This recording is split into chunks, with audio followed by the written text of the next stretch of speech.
ஃப்ரெண்ட்வுட்ஸ் மக்களுக்கு வணக்கம். இன்னைக்கு நம்மளோட நிகழ்ச்சியில நம்ம கூட யார் இருக்காங்க அப்படின்னு பாத்தீங்கன்னா, சினிமாவை பத்தி தெளிவான புரிதல்களை மக்கள் கிட்ட கொண்டு போய் சேர்க்கணும் அப்படின்றதுக்காக இயக்குனர் நந்தவனம் நந்தகுமார் நம்ம கூட இருக்காங்க. சினிமால இருக்கக்கூடிய நிறைய விஷயங்களை பிரிச்சு நம்ம கிட்ட தெளிவா வந்து பேச போறாங்க. தெளிவான உண்மை என்ன அப்படின்றதையும் நமக்கு வந்து புரிய வைக்க போறாங்க.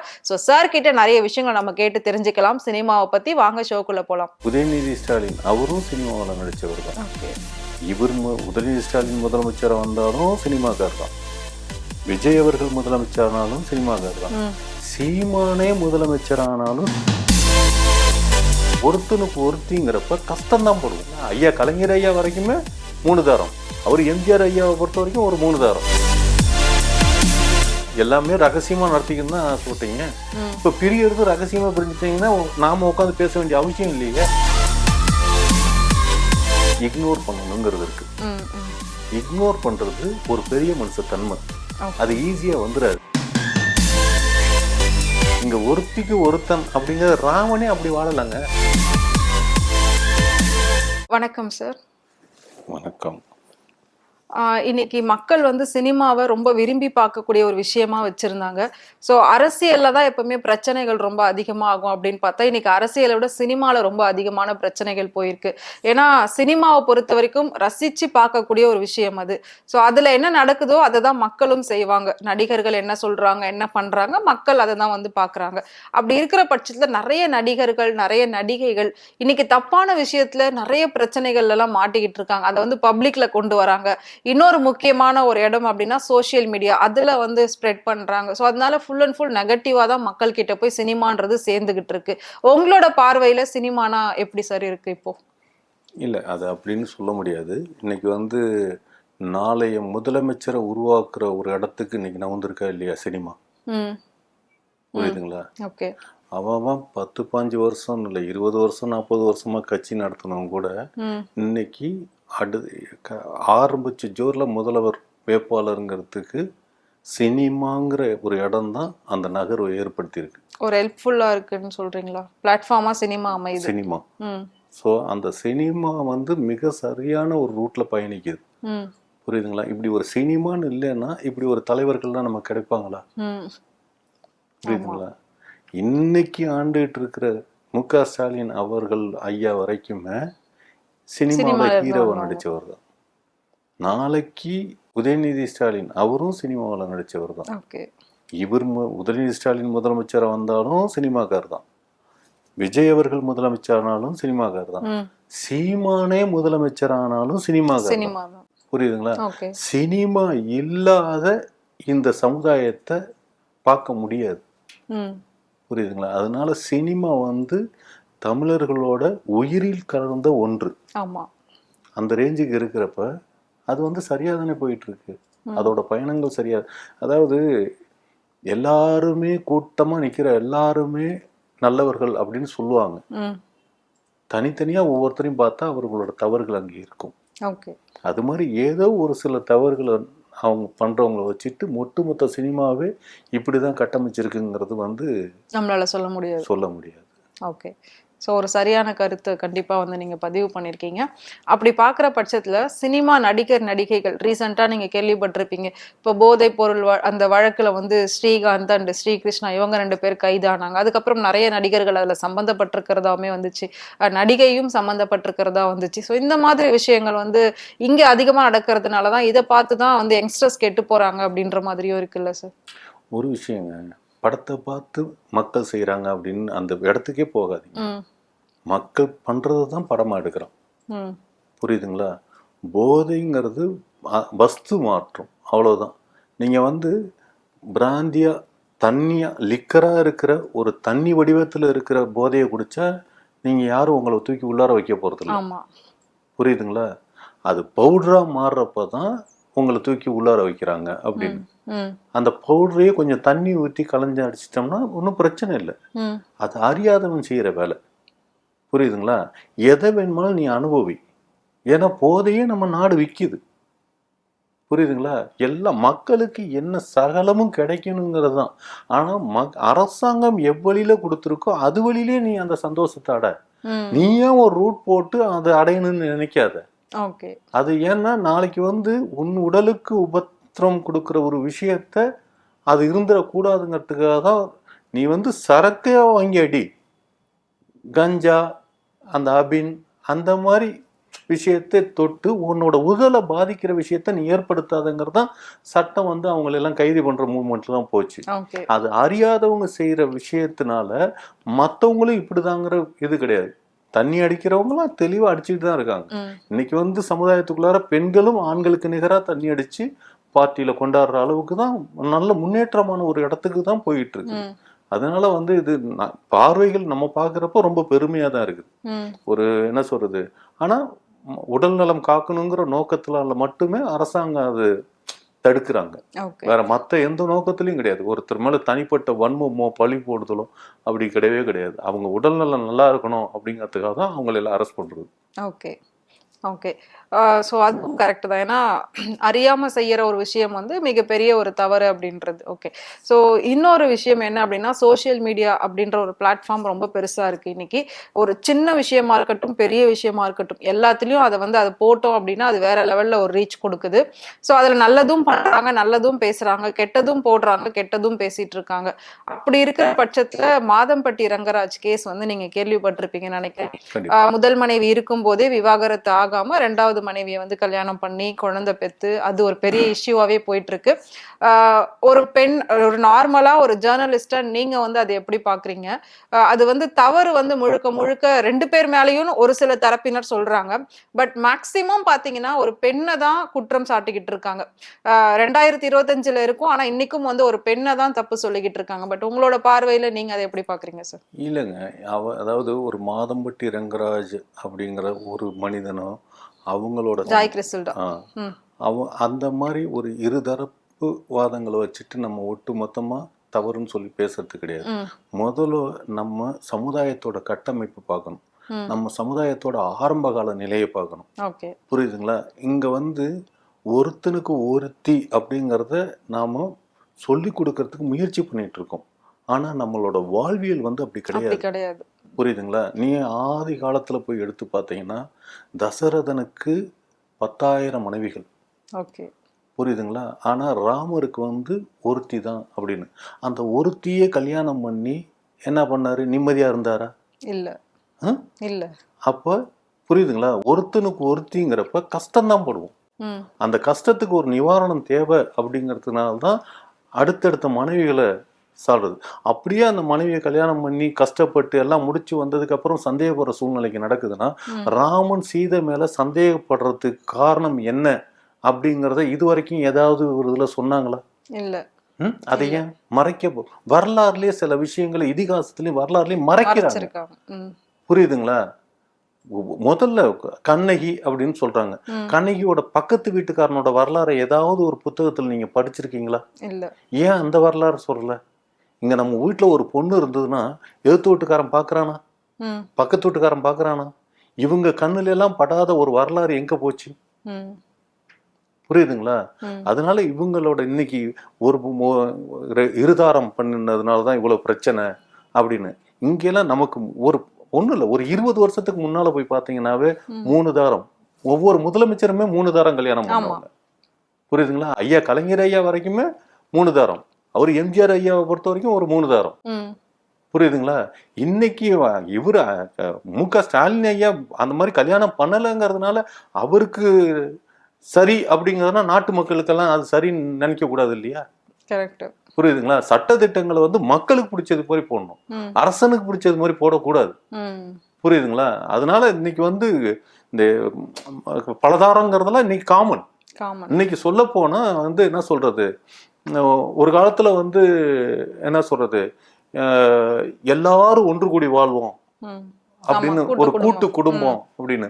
கூட்டு குடும்பங்கிறது வந்து அது வந்து என்ன சொல்றது, அது சரி கிடையாது. ஒரு வீட்டுல வந்து அப்பா அம்மா தாத்தா பாட்டி மாமன் மச்சான் எல்லாரும் ஒரு வீட்டுக்குள்ள இருந்துகிட்டு இருக்கிறதுங்கிறது அது எந்த விதத்துல? எல்லாரும் தனித்தனியா இருக்கிற, அதாவது ஒரே பிளட் ரிலேஷன்ல இருக்காம வேற வேற ரிலேஷன்ஸ்ல இருந்துக்கணும் அப்படிங்கிறதுக்காக தான் இன்னைக்கு அது மாதிரியான ஒரு கூட்டான ஒரு விஷயத்தை தான் இன்னைக்கு இருக்கிற சமுதாயத்தை நடத்திட்டு இருக்காங்க. ஓகே. இது எவ்வளவு பெரிய வரவேற்பு தக்கது. ம். புரியுதுங்களா? சொந்தம் சொல்லி நம்மளோட என்ன சொல்றது பழமையை தூக்கி பிடிச்சிக்கிட்டு நிறுத்துறதுங்கிற இடத்துக்குங்கிறது, அது பழமைங்கிறதே வந்து பழமையே வந்து புதுமை தான். ஓகே. முன்னாடி இருக்கிற விஷயத்தை தான் இப்ப பண்ணிட்டு இருக்கோம். அதனால வந்து மாதம்பட்டியோட விஷயத்துல வந்து மாசம் ஆயிட்டாங்க, புள்ள எனக்கா உனக்கா என்னதா ஒண்ணுதா அப்படின்னுலாம் ஒரு பெண் விரும்பி படுத்தாதான் புள்ள, ம். விரும்பாம படுத்தா அது புள்ளையே கிடையாது. ஆமா. புரியுதுங்களா? ரெண்டாவது, ஒரு பெண்ணுக்கு தெரியும் இந்த கரு யாரால் உருவாக்கப்பட்டதுன்னு. ம். அவங்க மேல ஆசை இருந்தாதான் அந்த கருவை அந்த பெண் வளர்ப்பாள். ம். இல்லாட்டினா அந்த பெண் வந்து அந்த கருவை அழிச்சிருவோம். புரியுதுங்களா? அவளை எந்த அளவுக்கு விரும்புனா அதை புரிஞ்சுக்கணும் முதல்ல. ம். விருப்பங்கள் இல்லாமல் பிறப்புகள் கிடையாது. ஆமா.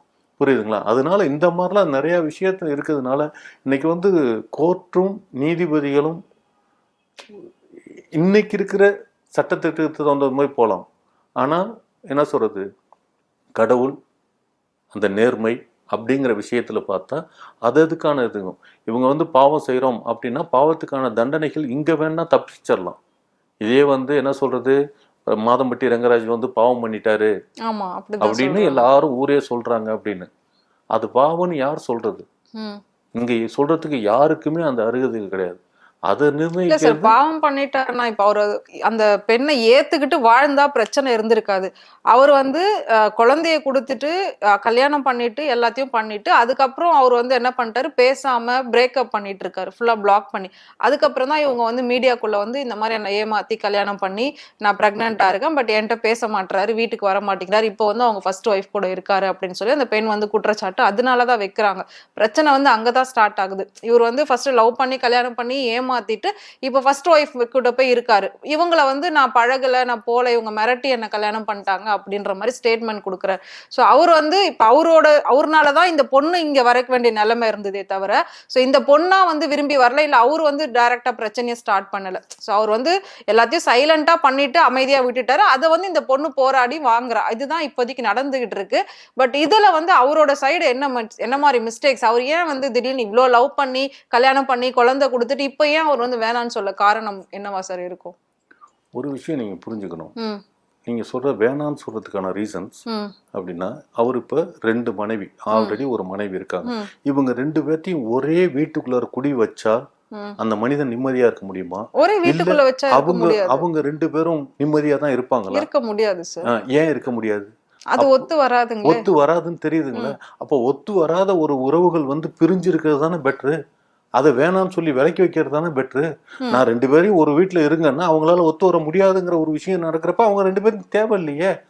ஆமா, அது ஓகே சார். இப்போ அந்த பொண்ணை தனியா வச்சாது இவர் பாத்துருக்கணும்ல. இப்ப ஆரம்பத்துல இருந்து தனியா தானே 2 வருஷமா பிளாட் எடுத்து தங்க வச்சிருக்காரு, எல்லாம் பண்ணிருக்காரு. அப்படி இருக்கிற பட்சத்துல அதை அப்படியே கண்டினியூ பண்ணி கூட பாத்துருக்கலாம். திடீர்னு ஃபுல்லா ரிலேஷன்ஷிப்பே கட் பண்ணதுனாலதான் அந்த பொண்ணு வந்து கோர்ட்டு கேஸ்ன்னு வந்திருக்காங்க. ஒரு விஷயங்க, அவங்களோட எதிர்பார்ப்பு அதாவது அவர் வந்து ஒரு பெண்ணை ஏமாத்திருக்காரு அப்படின்ற மாதிரி தான் இப்ப அவர் மேல வந்து ஃபுல் அண்ட் ஃபுல் புகார் வந்திருக்கு. அது கட்டுக்கதைங்க. ஏமாத்துறது எப்படி ஏமாத்த முடியும்? புரியுதுங்களா?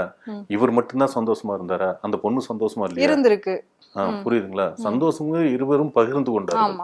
புரியுதுங்களா? பகிர்றப்போ வந்து சந்தோஷம் மட்டும் பகிர்றப்ப கூட இருப்பாங்க, துக்கங்களை பகிர்றப்ப கூட இருக்க மாட்டாங்க, விலகி நிப்பாங்க. அப்படிங்கிறப்ப அந்த உறவு எதுக்கு? ஏன் அதாவது சேர்ந்ததை வச்சுதான் நம்ம பேசிட்டு இருக்கோம். ஏன் பிரிந்தார்கள்ங்கிறதுக்கு ஒரு இடம் இருக்கும் இல்லையா? ஒருத்தன் லவ் பண்ணிருக்கான், புள்ள கொடுத்துருக்கான், எல்லாமே நடந்திருக்கு, அந்யோன்யமா ஒரே இடத்துல இருந்திருக்காங்க. அந்த பிரிதலுக்கான காரணம் என்ன? மூல காரணம் என்ன? ஏன் நான் வேணான்னு முடிவு பண்றேன் அப்படிங்கிற ஒரு இடம் இருக்கு இல்லையா? அதை ஏன் சொல்லல? அதுதான் மிகப்பெரிய ஒரு கேள்வியா இருக்கு. என்ன சொல்றாங்கன்னா, டிவோர்ஸ் வாங்காம கல்யாணம் பண்ணி அது வெளியில தெரியாம பாத்துக்கிட்டு இருந்தாரு, இவங்க தெரிய வச்சதுனால இப்ப பிரச்சனை ஆயிடுச்சு அப்படின்ற மாதிரி ஒரு சில தரப்பினர் சொல்றாங்க. என்னதான் இருந்தாலும் இன்னைக்கு இருக்கிற சட்டத்துல வந்து கல்யாணம் தான் பண்ணிக்க முடியாது. ஆமா. ஆனா லிவிங் டுகெதரா கடைசி காலம் வரைக்கும் சாகுற வரைக்கும் வாழலாம். புரியுதுங்களா? கல்யாணம் பண்ணி தான் உறவுகளை வந்து மேம்படுத்தி வைக்கணும்னு அவசியமே கிடையாது. புரியுதுங்களா? ரிஜிஸ்டர்ல வந்து பொண்டாட்டி புள்ளன்னு போட்டாப்புல மட்டும் அப்படி தேவையே கிடையாது. நம்ம மனசு ஒத்து போனா எல்லாம் சரிதான். அங்க வேற என்ன பிரிதலுக்கு? புரியுதுங்களா? இந்த புரிதல்லாம் புரியாமையா அவர் இன்னொருத்தருக்கு அப்ப நான் வந்து சீட் பண்ணல, என்ன இன்னொருத்தர் மனைவின்னு தெரிஞ்சும் இன்னொருத்தரோட கணவன் தெரிஞ்சு என்னையே நீங்க காதலிச்சீங்க, ஏன் என்னோட விருப்பத்துக்கு ஏன் நீங்க இணங்கி வந்தீங்க? அப்ப நீங்க யாரு? ம் எந்த சூழ்நிலையில என்னகிட்ட என்ன எதிர்பார்த்து வந்திருக்கீங்க? ம் இப்படியும் பார்க்கணும்ல. ஒரு பெண் அப்படின்னு சொல்லி அவங்க பாயிண்ட் ஆஃப்லயே பார்க்க கூடாது, ஒரு ஆண் அப்படிங்கிற பாயிண்ட் ஆஃப்லயும் பார்க்கணும்ல. ஆன் பாயிண்ட் ஆஃப் வியூல பார்க்கணும் சார். பட் இவர் வந்து பொண்டாட்டியை விட்டு பிரிஞ்சிருக்கேன், டிவோர்ஸ் வாங்க போறேன்னு சொல்லி இவர் வந்திருக்காரு. இவங்க ஆல்ரெடி டிவோர்ஸ்டு. ஸோ அதனால இவர் வந்து காஸ்டியூம் டிசைனரா இருந்திருக்காங்க இவருக்கு. ஸோ அப்பதான் வந்து 2 பேரும் மீட் பண்ணி, இவரும் சிங்கிளா இருக்கு, நானும் சிங்கிளா இருக்கேன். அதனால வந்து 2 பேரும் லவ் பண்ண ஆரம்பிச்சாங்க. ஸோ கல்யாணம் ஃபேமிலியோட சேர்ந்தே கல்யாணம் பண்ணியிருக்காங்க. ஸோ குழந்தையும் பெத்துக்கணும்னு ஆசைப்பட்டு அவர் தான் கேட்டிருக்காரு. அதுக்கும் இவங்க வந்து அலோவ் பண்ணி குழந்தைய வந்து பெத்தெடுத்திருக்காங்க. இப்போ வந்து இப்போ இவ்வளவு பிரச்சனைகள் வந்து திடீர்னு அவர் வந்து பிரேக்கப் பண்ணிட்டு போயிட்டாரு, வேண்டாம் அப்படின்னு சொல்லிட்டு. அதுதான் ஏன் வேணாங்கிற அன்னைக்கு நீங்க பத்திரிக்கையில நியூஸ் அடிக்கிறீங்களே, கல்யாணம் பண்ற டைம்ல ஏன் பத்திரிக்கையில அடிக்கல? ஏன் அன்னைக்கு சொல்லியிருந்தா பொண்டாட்டின்னு ஒண்ணு கிளம்பி வந்து நின்றுக்குமா? ஆமா. அப்ப நீங்க என்ன எல்லாமே ரகசியமா நடத்திக்கணும்னு தான் ஆசைப்பட்டீங்க. இப்ப பிரியறது ரகசியமா பிரிஞ்சுட்டீங்கன்னா நாம உட்காந்து பேச வேண்டிய அவசியம் இல்லையே. இல்ல, புரியுதுங்களா? செய்யறப்ப எல்லாத்தையும் ரகசியமா செஞ்சுக்கணும், பிரியறப்ப மட்டும் எல்லாருமே சொல்லி பிரியணுங்கிறது இது எந்த விதத்துல நியாயம்? இது நாடையும் நாட்டு மக்களையும் முட்டாளாக்குற தன்மை தானே நீங்க பண்றது. ஒரு 2 பேர், இவங்க யார் உலகத்துல, யார் இவங்களை பத்தி எல்லாம் நம்ம பேசணும் நமக்கு நெசசரியா? இல்ல. எவ்வளவு சமையல்காரர் பேச வச்சிருக்காங்க, அதான் பேச வைக்கிற அளவுக்கு இருந்திருக்காங்கன்னா இவங்க எந்த அளவுக்கு நம்மளை முட்டாளாக்கிருக்காங்க தெரியுதா? இவங்க சேர்ந்துப்பாங்களாம், இவங்க பிரிஞ்சிருவாங்களாம். புரியுதுங்களா? நான் சொல்றது என்னன்னா, இவங்க கூட மட்டும்தான் இப்படி தொடர்பா, இல்ல வேற வேறலாம் இருந்ததா? இதெல்லாம் என்ன சிபிஐ வச்சு இந்த தாவேகா கட்சிக்கு 41 பேருக்கு இது பண்ணதுக்கு அந்த மாதிரியா போய் கண்டுபிடிக்க முடியும்? இப்போ அடுத்து அந்த ஸ்டெப்புக்கு தான் சார் போறதா இருக்கு. அப்படிதான் இருக்கு, கண்டுபிடிக்கிறாங்க இப்ப. ஆமா, அதாவது குழந்தை யாரோடது அப்படின்ற ஃபுல் ரிசல்ட், டிஎன்ஏ டெஸ்ட் எடுக்கிறது, இவர் மேல என்ன தப்பு அவங்க மேல ஃபுல்லா எடுக்க போறாங்க. இப்ப சிபிஐக்கு சேஞ்ச் பண்ண போறதா ஒரு நியூஸ் வந்திருக்கு. ஆக்சுவலா சொல்ல போனா மேரிக்கே ஏசுநாதர் பொழக்கல, புரியுதுங்களா? அந்த மாதிரி ஒரு தோற்றமா இருந்தா என்ன ஆகும் அந்த குழந்தை? அடையாளம் அப்படிங்கிறது ஒண்ணு வேணும், ஒரு பிறப்புக்கு ஒரு அடையாளம் வேணும். நீங்க யாரை அசிங்கப்படுத்துறீங்க? பிறக்க போற குழந்தைய வளர்க்குற வச்சிருக்க நீயும் அசிங்கப்படுத்துற, உனக்கு கொடுத்தவனும் அசிங்கப்படுத்துறான். நாளைக்கு அந்த சமுதாயத்துக்கு வர்றதுக்கு இருக்கிற ஒரு ரெடியா இருக்கிற ஒரு உயிரை நீங்க வர்றதுக்கு முன்னாலே 2 பேரும் சேர்ந்து அவ்வளவு வன்மத்தை கக்கிட்டு இருக்கீங்க. புரியுதுங்களா? இந்த புரிதல் ஏன் உங்க 2 பேத்துக்குள்ள இல்ல? அப்ப இடையில என்ன நடந்துச்சு உங்களுக்குள்ளார? இந்த பிறக்க போற குழந்தைக்கு ஜாமீன் வச்சுக்கிட்டு நான் இவங்க 2 பேர்த்தையும் மேலேயும் கேஸ் போட்டு உள்ளார தள்ளலாம். புரியுதுங்களா? இதை ஏன் பொது நலமான மக்கள் ஏன் இப்படி யோசிக்க மாட்டேங்கிறான்? அந்த குழந்தைய ஏன்டா நீங்க வன்மமாக்குறீங்க? நாளைக்கு அந்த குழந்தைய என்ன பேர் சொல்லி கூப்பிடுவான்? அது யாருக்கு பிறந்தது? நீ வந்து சயின்ஸ்ல வந்து ஓகே ரங்கராஜன் தான் அப்படின்னு காட்டியாச்சுன்னா, டெஸ்ட் எடுக்கிறாங்க, ரங்கராஜனோட விந்துக்கு தான் அது உருவாச்சு அப்படிங்கிறதுனா சரின்னா எல்லாம் சரியா? அப்ப சரி இல்லை அப்படின்னா அப்ப அந்த குழந்தை யாருன்னா நீ சரியில்லைன்னு டெஸ்ட் கொடுக்குற. இந்த ஊர்ல வந்து புரியுதுங்களா, எப்படி வேணுமாலும் டெஸ்ட வாங்கலாம், உண்டா இல்லையா? ஆமா, கரெக்ட் தான். எப்படி வேணுமாலும் காசு கொடுத்தா எப்படி வேணாலும் வாங்கலாம், பாசிட்டிவா வாங்கலாம், நெகட்டிவா வாங்கலாம். புரியுதுங்களா? இங்க ஹெச்ஐவி பாசிட்டிவ் தான் சொல்றான், ஹெச்ஐவிங்கிறது நெகட்டிவ். ஓகே, நெகட்டிவே வந்து பாசிட்டிவா இருந்தா தான் நம்ம ஏத்துக்கிறோம். ஆமா, அந்த மாதிரி ஊருக்குள்ளார கொரோனா நெகட்டிவ் கிடையாது, பாசிட்டிவா இருந்தா தான் செத்துருவீங்க. ஆமா, அப்ப பாசிட்டிவ்ங்கிற கணக்குலயே நீங்க வந்தா கூட என்ன நீங்க கட்டமைக்கிறீங்க? என்ன யாரை நீங்க கெட்ட பேரா உருவாக்குறீங்க? ஒரு பிறக்க போற குழந்தைய நீங்க அவமரியாதை நடத்தி ரொம்ப அசிங்கப்படுத்திக்கிட்டு அந்த அந்த ஒரு உயிர் அது, அதுக்கான மரியாதை இல்லாம இன்னைக்கு விளம்பரப்படுத்தி நாட்டுல இருக்கிற ஊடகமும் எல்லாமே ஒரு விபச்சாரத்தன்மையான இடத்துக்கு தான் பண்ணிட்டு இருக்கீங்க. யாருமே ஒரு நல்ல விதமான விஷயத்துக்கு நடத்தல. இதை பத்தி ஏன் பேசணும்? ரொம்ப மனசு வலிக்குதுங்க. அந்த பொண்ணுக்கு வலிக்குதுங்கிறது இல்ல, அந்த பொண்ணுக்கு நான் உடனே சப்போர்ட் பண்றேங்கிறது கிடையாது, இவனுக்கு உடனே நான் சப்போர்ட் பண்ணி பேசணுங்கிறது கிடையாது. இவெல்லாம் யாரு? அந்த பொண்ணு யாரு? அந்த பிறக்க போற உயிர் குழந்தைக்கு. ஆமா, அது என்ன பாவம் பண்ணுச்சு? அது என்ன தப்பு பண்ணுச்சு? அதோட பாயிண்ட் ஆஃப் வியூ கொஞ்சம் யோசிக்கணும். இந்த பிரச்சனையிலே வந்து அது ப்ரீமெச்சூர் பேபியா இருக்கு, 1 மந்த் பிஃபோராவே பிறந்திருக்கு. பிறந்து இப்போ NICUல இருக்கு அந்த குழந்தை. ஆனா அந்த குழந்தைய வச்சு 2 பேருமே பேசிட்டு இருக்காங்க. இவர் பிறக்கலங்கிறாங்க, இவங்க வந்து DNA டெஸ்ட் எடுங்கங்கிறாங்க. ஸோ அப்படி போயிட்டு இருக்கு வாக்குவாதம். முதல்ல என்ன பண்ணணும்னா மக்களாகியும் மக்களும் ஊடகங்களும் எப்படின்னா சில விஷயங்களை இக்னோர் பண்ணிட்டு போயிட்டு இருக்கணும். ஆமா. புரியுதுங்களா? இப்போ என்னதான் விஜய் கட்சியில இருந்து கம்ப தூக்கி சுத்தினாலும் எங்களை அரெஸ்ட் பண்ணுங்கடான்னு சொன்னாலும் டிஎம்கே ஏதாவது பண்றாங்களா? ம்ஹும். ஏன் இக்னோர் பண்ணணுங்கிறது இருக்கு. ம், ம். இக்னோர் பண்றது ஒரு பெரிய மனுஷ தன்மை. ஓகே. அது ஈஸியா வந்துடாது. இதெல்லாம் வந்து கண்டுக்கவே கூடாது. ஓகே. ஏன்னா வீட்டுக்கு வீடு சண்டை இருக்கு. புரியுதுங்களா? இங்க ஒருத்திக்கு ஒருத்தன் அப்படிங்கிற ராமனே அப்படி வாழலாங்க. ம். ஆமா, புரியுதுங்களா? அப்படி இருக்கிறப்ப நம்ம ஒண்ணும் பண்ண முடியாது. ஒன்றும் சொல்றதுக்கு இல்லை. No dialogues.